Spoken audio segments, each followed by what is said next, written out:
Goeiemôre, dit is Sondag die 2de November. Baie welkom by die diens van NG Gemeente Skotbury.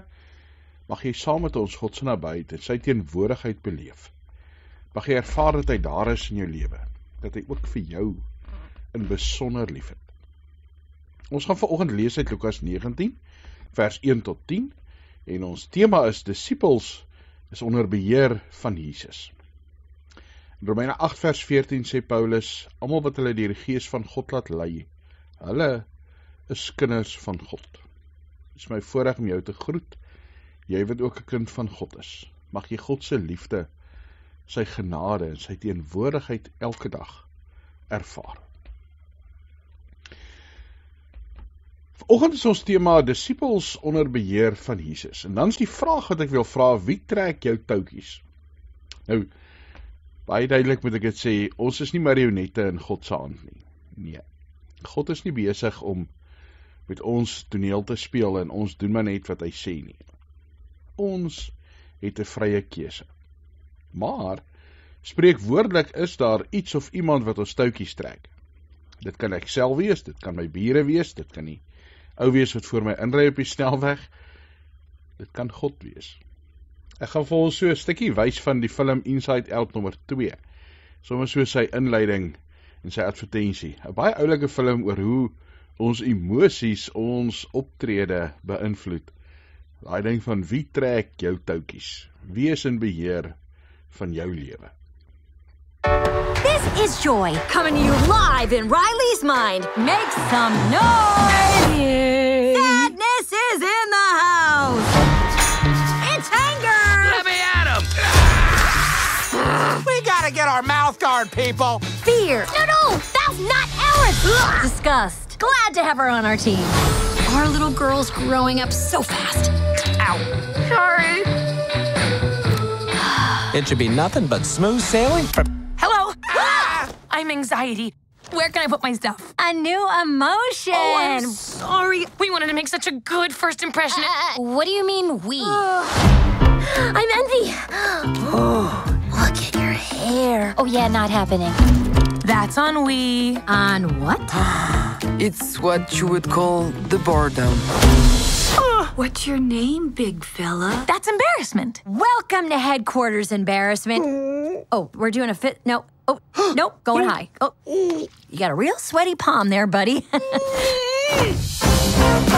Look, we all have a job to do. I plan for the future. You want to sit with us? These girls are so cool. We can't let her know we're excited. I got this. Joy, I'm just curious, maybe, I could Thank you, help. not now. Yeah. That's not gonna haunt us for the rest of our lives at all. You feeling alright? I know change is scary, Let's do this. Hey, Riley! but we need new friends or we'll be totally alone in high school. Out with the old, in with the new. Riley's life requires more sophisticated emotions than all of you. You can't just bottle us up. We are suppressed emotions! Let Operation New Riley begin. You aren't packed yet? I'm the worst! Well, that's a preview of the next 10 years. Come on. Riley needs us. Have I ever steered you wrong before? Many times. What is that? It's the sarcasm! Sarcasm. Boy, are we so lucky we ran into you guys. Boy, are we so lucky we ran into you guys. Wow, those guys are jerks. Wow, those guys are jerks. Wie is in beheer van jou lewe? Wie gee leiding van jou lewe? Wie rig jou optrede elke dag? Nou vanoggend gaan ons saam lees Lukas 19 vers 1 tot 10. Voordat ons lees, kom ons sluit die oë. Here, dankie dat ons aan U kan behoort. Dankie dat ons U kinders is en weet U sorg vir ons.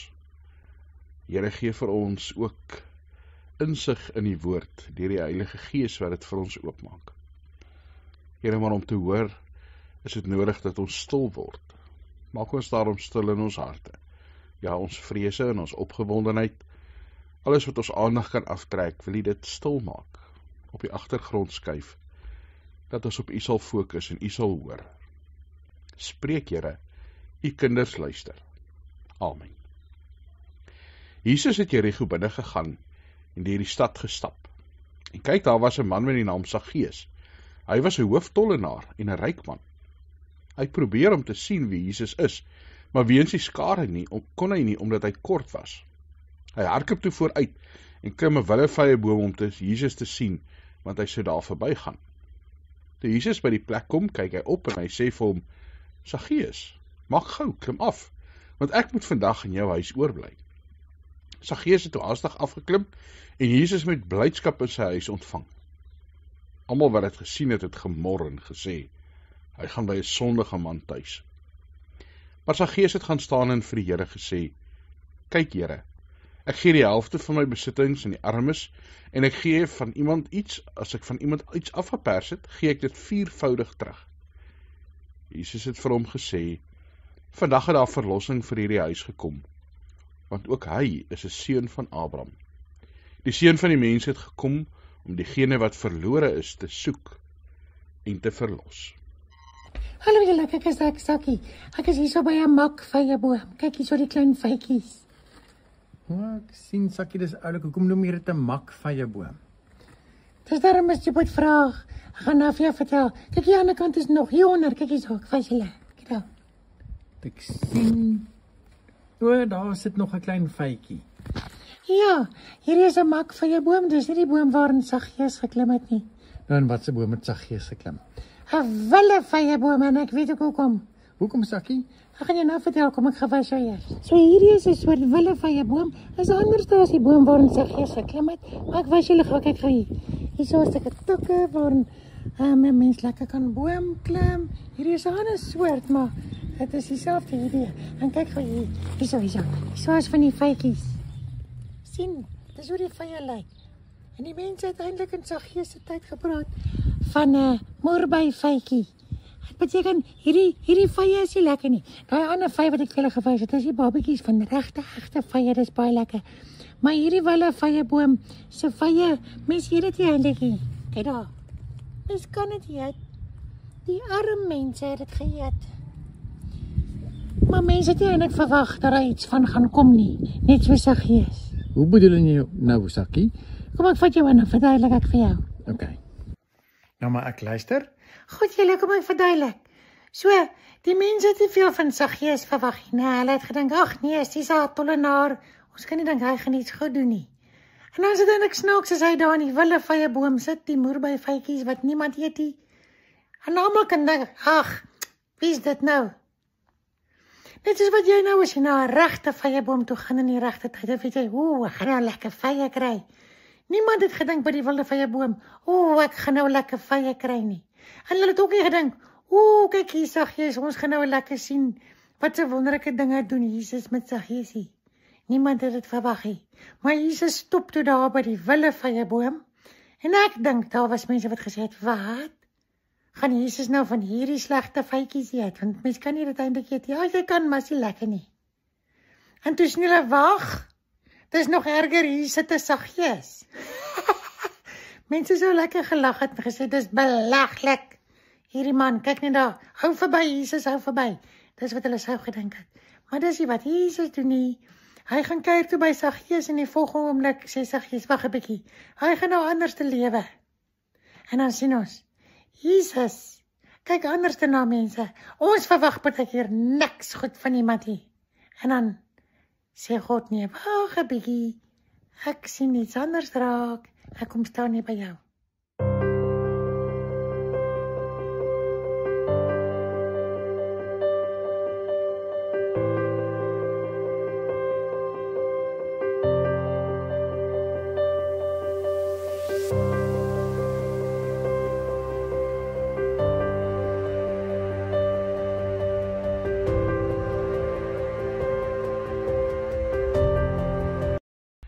Disippels is onder beheer van Jesus. Hierdie storie van Saggeus is 'n mooi storie van hoe God op 'n buitensporige, verbasende manier iemand wat 'n totale simpel mens was, verander in 'n Jesus mens. Want Saggeus was duidelik nie onder beheer van Jesus nie. Nee, Saggeus was onder beheer van sy eie gierigheid, onder beheer van sy eie wil. onder beheer van sy menslike aard, wat vir homself wou 'n beter plek maak, meer maak, ryker maak. En outomaties was hy nie baie populêr in Jerigo nie. Hy was 'n tollenaar, belastinggaarder vir die Romeine, het die posisie waarskynlik lekker misbruik om meer geld vir homself in te palm. En tog wil hy graag vir Jesus sien. Hy het hierdie behoefte gehad om te sien wie hierdie profeet is, wat hierdie wonderwerke doen. Nou, omdat hy ongewild was, as hy na by die skare kom, dan staan hulle stywer te mekaar, want hulle wil nie hê hy moet tussen hulle indruk nie. En Saggeus kon dit beleef, hy kon nie tussen hulle in nie, en hy is te kort om bo oor hulle te sien, en toe gaan klim hy maar in 'n boom. Want Saggeus se manier van lewe, het sy lewe 'n eiland gemaak, het hom alleen gemaak, geïsoleerd gemaak. En dan kom Jesus, en hy stop by Saggeus. Kom Jesus, en hy stop by hierdie man wie se lewe onder sy eie wil is, wie se lewe beheer word deur sy eie gierigheid en sy eie menslikheid, en Jesus aanvaar hom, nooi hom in. Want Jesus se beheer oor mense se lewens begin by sola gratia, genade, dit wat ons verlede week met mekaar gedeel het.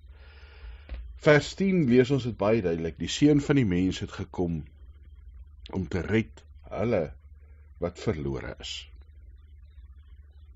As ons na die Bybel kyk, Lukas sê vir ons baie mooi, Jesus roep mense op die naam, Lazarus, Elisabeth, Zachariah, Anna, Simeon, Saggeus. Hy sien mense raak. Hy maak mense deel van sy lewe. Die Word on the Street vertaling sê oor vers 10, that is why I'm here, to track down the missing persons and reintroduce them to life. Ek het gekom om mense te soek wat op die verkeerde pad leef, en ek maak hulle lewens splinternuut, sê die boodskapvertaling. God kom en hy stort sy genade uit oor mense wat dit nie verdien nie, oor mense wat verlore is. En dan is hierdie verlore nie net mense wat verdoem of vervloek is nie, dis ook mense wat dalk op die verkeerde plek is, op die verkeerde pad is, nie doen dit wat God wil hê hulle moet doen nie, nie op die pad is en die plek is waar God hulle wou geplaas het nie. Mense wat weggedwaal het van God af. En dan neem God hulle terug in sy huisgesin in, terug in hulle plek wat hulle moet volstaan ook vir hom. Charlie Shade skryf 'n wonderlike storie. Hy sê, op 'n stadium moes sy dogter 'n wetenskaptaak vir skool voltooi, en hy en sy vrou was nou regtig nie wetenskaplik aangelê nie, maar hulle buurman John was. En hy het graag gesê dat hy vir hulle dogter sal help. En een aand het sy aangebreek wat hierdie wetenskaptaak moes klaarkom, en alles was net die mekaar, en haar ouers verstaan nie, en dis kwaad en gefrustreerd en trane, en dan uiteindelik onthou hulle kan vir John bel. En dan bel hulle dogter vir oom John, lang wat buurman is, en dan sê hy vir haar, ag, bring die hele ding vir my, ek sal die stukke in die regte volgorde sit, dan kan jy jou taak voltooi. Wat met Saggeus gebeur is, wanneer Jesus by hom kom, word sy lewe weer in die regte volgorde gesit. Word dit reg aan mekaar gesit, dat hy God daardeur kon verheerlik. En dit moet ons weet, Jesus se beheer in ons lewens is sigbaar in sola gratia, sigbaar in genade alleen. Jesus sê in vers 5 vir Saggeus, maak gou klim af, ek moet in jou huis oorbly. Hy sien hom raak, hy maak hom deel van sy volk, van sy koninkryk. Jesus sien baie mense raak. Ja, vrouens, wat in daai tyd nie meer gepraat word nie, in elk geval nie die rabbies nie, en dan praat Jesus selfs met prostituie. Jesus laat toe dat mense aan hom vat, vrouens wat siek is. Jesus dink anders oor die sabbatsreëls, en hy praat met die Samaritane, hulle wat eintlik uitgestoot is deur die Jode. Jesus nooi kindertjies om hulle te seën, kinders wat in groot mense se oë eintlik net irriterend en in die pad is. Jesus maak die tempel skoon. Jesus sien mense raak. En hierdie verhaal wys weer vir ons dat Jesus 'n oog gehad het vir mense op die kant van die samelewing. Dat ons ook uiteindelik 'n oog moet hê vir hulle. dat sola gratia die manier is hoe ons in die wêreld onder Jesus se beheer leef en 'n verskil leef. Want as ons begin liefde leef, genade leef, onder Jesus se beheer leef, dan kry ons dit reg dat mense uit hulle wegkruipplekke uitkom. Hulle uit donker grotte uitklim, van hoë bome afklim en deel word van God se koninkryk. Kyk net die verandering wat dit in Saggeus se lewe gebring het, van tollenaar na vers 8. Ek gee die helfte van my besitting vir die armes. As ek iets by iemand afgepers het, gee ek dit 4voudig terug. 'n Totale, radikale lewensverandering wat by Saggeus plaasgevind het. Omdat hy genade ontvang het, het hy gaan genade leef. Disippels van Jesus, onder beheer van Jesus, is ook mense wat onder beheer is van sy genade, wat sy genade uitleef na ander, omdat ons dit ontvang het. Jim Burns het 'n boek geskryf, Radically Committed, en hy sê hy was in die hoërskool, en in die skool was daar 'n meisie wat saam met hom was, Marie, sy was al van laerskool af saam met hom, maar hy sê op 'n stadium het hy besef dat hy in sy lewe nog nooit met haar gepraat het nie. Sy was baie intelligent, maar nie baie aantreklik nie. En baie keer het die kinders met haar gespot. En hy sê, die ergste is, sy het net om die draai van hom gebly, maar in al die jare het hulle nooit saam skool toe geloop nie. Hulle het van mekaar geweet, maar nie met mekaar gepraat nie, nooit met mekaar kontak gehad nie. En dan sê hy, sy was maar redelik eenkant, waarskynlik omdat kinders met haar gespot het oor haar bril en hoe sy gelyk het, en hoe sy slimmer was as hulle, het hulle al amper weggestoot. En dan vertel hy in sy laaste jaar op skool, word hy 'n Christen. En dan besef hy dat hy op ander mense moet fokus. En as hy een pouse by Marie verbyloop, dan besef hy het nog nooit met haar gepraat nie. En hy gaan gesels met haar. En die volgende dag nooi hy sy vriende om saam met hom by haar te gaan sit en eet. En so het hulle vir 'n week lank elke dag, elke pouse by haar gesit en eet. En die een aand nooi hulle haar saam na die Christian Campus Life Club toe, waartoe hulle gaan. En daai aand vra sy vir hom, Jim, hoekom doen jy en jou vriende dit vir my? En dan sê hy, eintlik was hy in die veld geslaan, en dan sê hy vir haar, weet jy, Marie, dit is omdat ek nie begin glo het. En dan sê sy 'n verskriklike ding, dan sê sy, niemand het nog ooit pouse saam met my geëet, vandat ons in die 7de graad was, tot nou, wat jy en jou vriende by my kom sit. En dan sê Jim in die boek, hy sê, hoe moes dit wees, dat sy 5,5 jaar alleen op skool pauses moes sit en eet. En dan, baie jare, 8 jaar later, na hierdie gesprek, was hy 'n jeugpredikant, en hy was by 'n spreker in Suid-Kalifornië, en dan, na een van die praatjies, kom een van die jeugleiers vorentoe, en sy sê vir hom, kan jy my onthou? En hy sê, jy lyk soos iemand wat saam met my op skool was. En sy sê, ja, dis ek, dis Marie. En toe was sy uiteindelik in beheer van die vrouebediening van die hele Suid-Kalifornië streek van hulle kerk. En sy sê, dankie dat jy destyds saam met my geëet het. En dan skryf Jim, ek het gehuil. Saggeus het waarskynlik ook gesê dat vir Jesus, dankie dat jy saam met my geëet het. Dat jou glo in my lewe totaal verander het. Soos ook ek en jy, as ons onder beheer van Jesus is, dan leef ons sola gratia, dan kan ons ook deur ons liefde, deur ons omgee, deur ons genade, mense se lewens totaal verander. Maar dit moet ons onthou, God glo nog steeds in ons. Ons mag dalk opgee op mense, en mense mag dalk baie keer opgee op ons, maar God gee nooit op ons op nie. Ons as mense, se verandering word sigbaar in ons genade wat ons uitleef. In die genade wat ons ontvang, wat ons lewens verander, dat ons uiteindelik ook anders gaan leef. Dat dit nie meer ons eie ek is wat ons lewe beheer nie. Dat dit nie net ons eie genot en ons eie wil is en ons eie voorspoed in die lewe nie, maar dat ons sal fokus op ander mense. Dat ons met liefde sal omgee. Dat ons sal kyk in die bome, waar is die mense wat dalk moet afklim? Waar is die mense dalk op donker plekke wat ons moet gaan soek? Dat ons ook hulle lewens kan verander. En Lamont het geskryf, ek verstaan nie die misterie van genade nie. behalwe dat genade ons ontmoet waar ons is, maar ons nooit los waar dit ons gevind het nie. God los ons nie. God maak van ons nuwe mense. God maak dat ons soos Saggeus totaal veranderd leef. Meer teruggee as wat ons gesteel het. Meer liefde gee as wat ons ontvang het. Ons kan nooit meer gee as wat God vir ons gegee het nie. Ons kan elke dag met liefde gaan leef en dit gaan deel met ander. Hemelse Vader, dankie dat ons in U genade kan lewe. Dankie dat ons lewens onder beheer van U kan plaas. Help ons, Here, om seker te maak wie ons lewens beheer. So maklik kan ons sê, dis U, maar as ons mooi kyk, is dit maar eintlik onsself. Werk deur die Heilige Gees in ons, Here, dat ons nie sal dink, dat ons anders sal optree. Here, dat ons optrede in U hande sal wees. Mag ons mooi dink oor wat ons sê en wat ons doen, en hoe ons ander mense ook innooi in U genade.